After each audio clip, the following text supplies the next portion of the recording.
सविता गरीबी में दिन काट रही थी। इसी बीच सुहागिनों का त्योहार करवा चौथ आ गया। तो आइए देखते हैं कि दोनों बहनों ने किस तरह से करवा चौथ का त्योहार मनाया। श्वेता और सविता दो सगी बहनें थी। श्वेता और सविता के पिता ऑटो रिक्शा चलाते थे। सविता 10वीं कक्षा में पढ़ती थी। एक दिन जब वो स्कूल से घर लौटी तो देखा कि घर के बाहर उसके पिता की लाश रखी हुई थी। दरअसल सविता के पिता जब ऑटो चला रहे थे तब पीछे से एक ट्रक ने उन्हें टक्कर मार दी। उस हादसे में सविता के पिता की मौत हो गई। सविता की मां कविता के आंसू थमने का नाम नहीं ले रहे थे। सविता बचपन से ही बहुत समझदार थी। उसने अपनी मां कविता को संभाला। मां, तुम परेशान मत हो, होनी को शायद यही मंजूर था। पिताजी हमें अकेला छोड़कर नहीं गए, वो हमेशा हमारे दिलों में जिंदा रहेंगे। पिता की मौत के बाद सविता की पढ़ाई छूट गई थी, लेकिन श्वेता ने तब तक कॉलेज की पढ़ाई पूरी कर ली थी। धीरे धीरे समय बीतता गया। श्वेता ने शहर के बड़े होटल में मैनेजर की नौकरी ज्वाइन कर ली। कम पढ़ी लिखी होने के कारण सविता नौकरी नहीं कर सकती थी, लेकिन उसके हाथों में मेहंदी लगाने का गजब का हुनर था। वो मेहंदी लगाकर जो पैसे कमाती वो अपनी माँ कविता को दे देती। एक दिन, पंडित जी, मेरी दोनों बेटियां शादी के लायक हो गई हैं। इनके लिए कोई अच्छा सा लड़का बताइए। दोनों की शादी करके मैं गंगा नहाऊं। दोनों बहनों में श्वेता बहुत चालाक थी और देखने में भी वो सविता से ज्यादा सुंदर थी। माँ, मुझे तो मेरे होटल के मालिक के बेटे ने शादी के लिए प्रपोज किया है। मैं तो उसी से शादी करूंगी। काफी अमीर लोग हैं। अब मैं किसी गरीब से शादी करके सारी जिंदगी गरीबी में नहीं गुजारना चाहती। बहन कविता, सविता के लिए एक लड़का मेरी नजर में है। ऑटो रिक्शा चलाता है, तुम्हारे पति के दोस्त घनश्याम का बेटा किशोर। हाँ पंडित जी, किशोर को तो मैंने बचपन से देखा है। बड़ा ही नेक दिल लड़का है। हमारी सविता के लिए ठीक रहेगा। दोनों बहनों की शादी हो जाती है। बड़ी बहन श्वेता की शादी अमीर परिवार में हुई थी और छोटी बहन सविता की शादी गरीब परिवार में हुई थी। श्वेता को अपनी अमीरी का बहुत घमंड था। अरे बेटी श्वेता, जब से तू शादी करके ससुराल गई है, एक बार भी मायके नहीं आई। तुझे अपनी माँ की याद नहीं आती है क्या? सविता को देख, हर दूसरे दिन घर आकर मेरा हाल चाल ले लेती है। अरे माँ, तुम्हें तो पता है ना कि बाहर कितनी गर्मी है। तुम्हारे घर में एसी भी नहीं है और हमारा ड्राइवर भी छुट्टी पर है। बिना गाड़ी के तो मैं कहीं भी नहीं जाती। सविता का क्या है, उसे तो धूप में भी पैदल चलने की आदत है और छोटे से घर में उसके पास ज्यादा काम भी तो नहीं है। मुझे देखो, इतने बड़े घर की मालकिन हूँ, पूरे घर का हिसाब किताब रखना पड़ता है। श्वेता की बात सुनकर कविता चुप हो जाती है। वो समझ गई थी कि श्वेता पर अमीरी का रंग चढ़ गया है। तभी वहाँ सविता आ जाती है। क्या बात है माँ, क्या सोच रही हो? अरे सविता बेटी, तू कब आई? अभी अभी आई हूँ। तारा आंटी के घर जा रही थी मेहंदी लगाने, तो सोचा अपनी माँ से मिलती चलूं। ये लो माँ, कुछ पैसे हैं, रख लो। अरे बेटी, ये तू क्या? माँ, ये पैसे मैंने मेहंदी लगाकर कमाए हैं। इन पर तुम्हारा हक है। अब तुम्हारा ख्याल हम बहनें नहीं रखेंगी तो और कौन रखेगा? बस तू ही ख्याल रखती है बेटा। श्वेता को तो अब ये घर पराया लगने लगा है। कोई बात नहीं माँ, मैं हूं ना, मैं रखूंगी तुम्हारा ख्याल। दोनों बहनों में बड़ा अंतर था। श्वेता अपने महल में राज कर रही थी तो सविता अपने पति के साथ एक कमरे के घर में रह रही थी। धीरे धीरे दिन बीत रहे थे। करवा चौथ का त्योहार आने वाला था। शादी के बाद दोनों बहनों का ये पहला करवा चौथ था। मेहंदी लगाने के लिए श्वेता ने सविता को फोन किया। अरे क्या बात है दीदी, आज चांद किधर से निकल पड़ा? श्वेता दीदी, आज छोटी बहन की याद कैसे आ गई? शादी के बाद तो तुम भूल ही गई। वो सविता, करवा चौथ आने वाला है ना, इसलिए फोन किया था। हाँ हाँ, हम दोनों बहनें साथ मिलकर करवा चौथ का त्योहार मनाएंगे। अरे नहीं सविता, मैं तुम्हारे साथ करवा चौथ का त्योहार नहीं मना सकती। दरअसल अब मेरी सारी सहेलियां बड़े बड़े पैसे वाले घरों से हैं।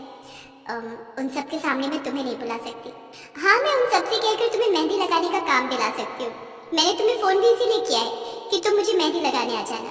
श्वेता की बात सुनकर सविता का चेहरा उतर गया। ठीक है दीदी, लगा दूंगी मेहंदी। बताओ कब आना है तुम्हारे घर? अरे नहीं सविता, मेरे घर नहीं आना है। दरअसल तू तो जानती है मेरे पति का खुद का होटल का बिजनेस है, तो मेरे और मेरी सारी सहेलियों का मेहंदी लगवाने का प्रोग्राम हमारे होटल में ही होगा। मेहंदी से पहले सभी औरतों का डांस प्रोग्राम भी होगा। सब कुछ मस्त प्लान किया है मैंने। इन सब का फोटो शूट होगा और वीडियो रिकॉर्डिंग भी होगी। आखिर पहले करवा चौथ की यादगार भी तो होनी चाहिए। तुम कल सुबह 10 बजे होटल आ जाना। और सुन, होटल आकर मुझे दीदी दीदी कहने की जरूरत नहीं है, श्वेता मैडम बोलना। ठीक है दीदी, मैं आ जाऊंगी। सविता दूसरे दिन होटल पहुंची। उसके कपड़े देखकर होटल के गार्ड ने उसे अंदर जाने से रोक दिया। कौन हो तुम? कहाँ जा रही हो? किससे मिलना है? श्वेता मैडम से मिलना है। अपॉइंटमेंट है तुम्हारा? हाँ, मैडम ने मुझे मेहंदी लगाने के लिए बुलाया है। गार्ड ने फोन करके श्वेता से परमिशन ली और फिर सविता को अंदर जाने दिया। सविता ने देखा बड़ी बड़ी गाड़ियों से औरतें वहां आ रही थी। सविता होटल के अंदर पहुंची। आओ आओ सविता।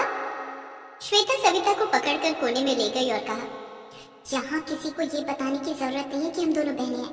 मेरा और तुम्हारा स्टैंडर्ड मैच नहीं करता है। कोई पूछे तो कह देना मेहंदी लगाने वाली हूँ। ठीक है दीदी। श्वेता की सारी सहेलियां आ चुकी थी। सभी एक से बढ़कर एक कपड़ों में थी। कम ऑन लेडीज, अब हमारा डांस प्रोग्राम का समय हो चुका है। उसके बाद मेहंदी भी लगनी है, तो शुरू करें डांस प्रोग्राम। ये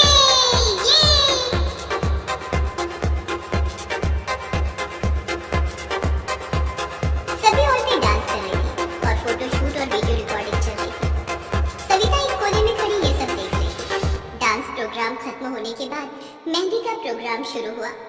सविता सबसे पहले श्वेता के हाथों में मेहंदी लगा रही थी। तभी श्वेता फोटोग्राफर और वीडियो शूट कर रहे कैमरामैन से कहती है, फोटो और वीडियो में सिर्फ मेरी तस्वीर आनी चाहिए। मेहंदी लगाने वाली की तस्वीर साथ में मत लेना, नहीं तो हमारा एल्बम खराब हो जाएगा।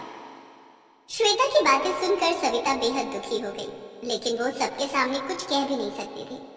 सविता ने एक एक करके सभी औरतों के हाथों में मेहंदी लगाई। एक से बढ़कर एक डिजाइन की मेहंदी लगाकर उसने सबका दिल जीत लिया, सिवाय अपनी बहन श्वेता के।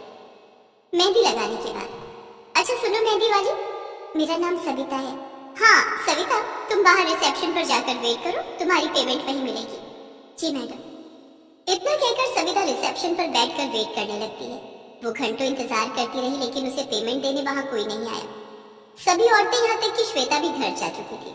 बेचारी सविता बिना पेमेंट लिए ही घर आ गई। दूसरे दिन करवा चौथ का त्योहार था। श्वेता ने सरकी के लिए फल, दूध, मावा और मिठाइयां मंगवाई थी, तो वहीं सविता के पास ये सब नहीं था। सविता, करवा चौथ का त्योहार आने वाला है और मैं तुम्हारे लिए कुछ नहीं कर पाया। ये कुछ पैसे हैं, इन्हें रख लो, तुम पूजा का सामान खरीद लेना। कोई बात नहीं जी, इतने पैसों में मेरा काम भी हो जाएगा और कुछ पैसे बच भी जाएंगे। नहीं सविता, मुझे पता है कुछ नहीं बचेगा। मैं वो सब कुछ तुम्हें नहीं दे पा रहा हूँ जो तुम्हारी बहन के पास है। मेरे लिए तो पति का प्यार ही बहुत है जी। करवा चौथ पर दिखावा नहीं करना है मुझे, बस करवा माता को प्रसन्न करना है। और करवा माता दिखावे से नहीं, बल्कि पति की सेवा और पति के प्रति समर्पण से प्रसन्न होती है। अगली सुबह सविता एक गिलास पानी पीकर सरकी कर लेती है। सुबह सविता श्वेता को फोन करती है। हाँ सविता बोल। दीदी वो मेरे पैसे। कैसे पैसे? दीदी कल आपको और आपकी सभी सहेलियों को मैंने मेहंदी लगाई थी, उसके पैसे। तू ये सब छोड़, ये बता शाम को पूजा के समय क्या पहन रही है? दीदी मैं तो अपनी शादी का लहंगा पहन लूंगी। लेकिन वो तो पुराना हो गया है। कहाँ पुराना हो गया, एक बार शादी में तो पहना है। और राजेश कहते हैं कि उस लहंगे में मैं बहुत सुंदर लगती हूँ। मैंने तो नया लहंगा खरीदा है पूरे 50,000 में, उसे पहनकर मैं रानी लगूंगी, रानी। अच्छा दीदी बढ़िया है, मैं तो वही कपड़े पहनूंगी जिसमें मैं अपने पति को रानी लगती हूँ। अच्छा दीदी वो मेरे पैसे मिल जाते तो?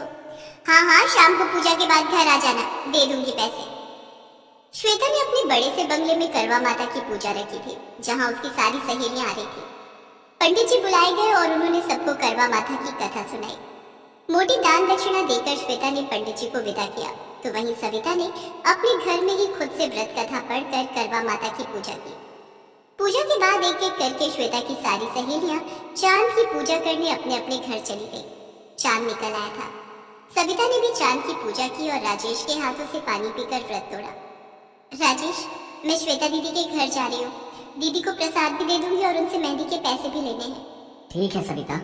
सविता प्रसाद लेकर श्वेता के घर पहुंची तो देखा श्वेता ड्राइंग रूम में सोफे पर उदास बैठी थी। अरे दीदी ये लो प्रसाद।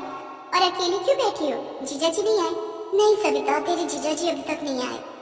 आपने फोन किया? फोन तो किया, लेकिन वो फोन उठा ही नहीं रहे। तभी श्वेता के व्हाट्सएप पर उसके पति विराट का वीडियो मैसेज आता है। उस वीडियो में विराट किसी दूसरी महिला को अपने हाथों से पानी पिलाकर उसका व्रत तोड़वा रहा था और मैसेज में लिखा था, डियर श्वेता, अब यही मेरी पत्नी है, मेरी नई मैनेजर पारुल, मैंने इसे शादी कर ली है। तुम चाहो तो इसे भी अपना सकती हो, नहीं तो तुम अपनी माँ के घर जा सकती हो। विराट का मैसेज पढ़कर